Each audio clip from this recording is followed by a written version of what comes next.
News 18 के digital platform पे आपका इस्तकबाल है। मैं हूं मुनीर हुसैन हुर्रा। आज की कई अहम खबरों के साथ आपकी खिदमत में हाजिर हूं।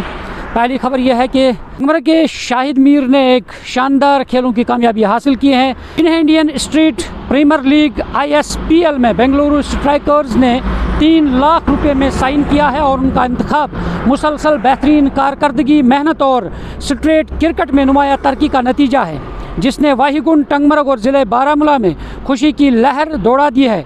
इस कामयाबी ने मुकामी नौजवानों, खेलों के शौकीन अफराद और बुज़ुर्गों की जानिब से भरपूर तारीफ़ हासिल की है, जो शाहिद की कामयाबी को नौजवान खिलाड़ियों के लिए एक भरपूर तहरीक और खिते की उभरती हुई खेलों की सलाहियत का सबूत करार देते हैं।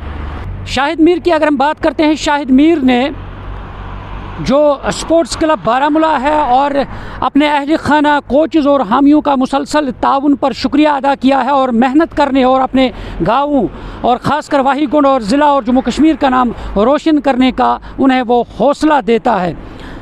अब देखना है कि शाहिद मीर अपनी इस बेहतरीन कारकर्दगी को जारी रखते हुए अपने जम्मू कश्मीर का नाम रोशन करेंगे।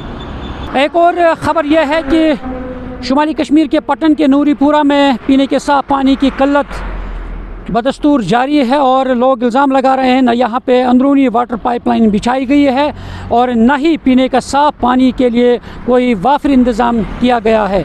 और इस सिलसिले में लोग जो है वो सरापा एहतजाज हैं, बरहमी का इजहार कर रहे हैं मुतल्लिका हुकाम के ख़िलाफ़। और इनका कहना है कि आज की शदीद सर्दी के बावजूद यहाँ पीने के पानी की किल्लत जो है बदस्तूर जारी है और इसलिए लोगों को काफ़ी सारे मुश्किलात दरपेश आ रहे हैं। इन लोगों का कहना है कि आज तक उन्होंने मुतल्लिका हुकाम की नोटिस में हर बार ये परेशानी लाई है, मगर कोई उस पर इक़दाम नहीं उठाया गया है और संजीदगी के साथ सरकार और मुतल्लिका महकमा जो है उन्होंने कोई कार्रवाई इस हवाले से नहीं की है। अब देखना है कि ये लोग जो हैं अपील कर रहे हैं डिपार्टमेंट से कि पीने के साफ पानी के हवाले से कोई ऐसा इक़दाम उठाया जाए ताकि लोगों के जो दीनीना मुश्किलात हैं उनका अज़ला हो सके।